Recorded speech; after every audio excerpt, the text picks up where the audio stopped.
Welcome to the installation guide for your brand new Wolverine Grilles for Death From Below and Death From Below Mark II. Thanks for choosing the SKAA Store Custom Shop to help take your DFB to the next level, customizing it, protecting it, and making it uniquely yours. In addition to your new Wolverine Grilles, you'll need two main extra tools. First is a solvent like WD-40 or Goo Gone. Second is a tube of RTV or room temperature vulcanizing silicone. We recommend a tube of JB Weld, General Electric, or Permatex. Your choice of black or clear is up to you.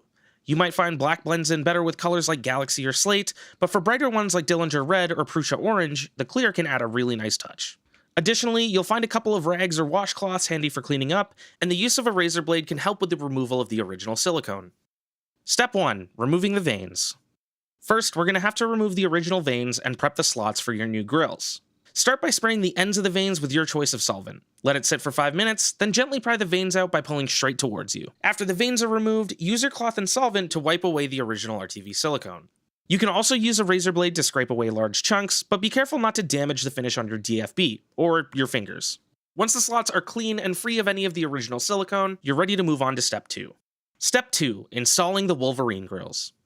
We're now ready to insert your brand new Wolverine Grilles. Start by applying a thin layer of RTV silicone to the inside track of the vane slots. Take care to not overfill, as applying the grills after may cause overflow and spillage. Gently wiggle them into place at a coincident angle with the vane slots. If you're finding it difficult, gentle taps on the top and bottom can help nudge them into place. If you notice any extra silicone leaking out, now is the chance to quickly wipe it away with a washcloth.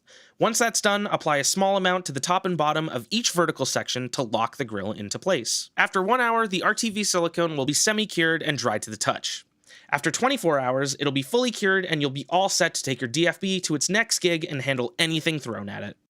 Thanks for watching our install guide for your new Wolverine Grilles for DFB.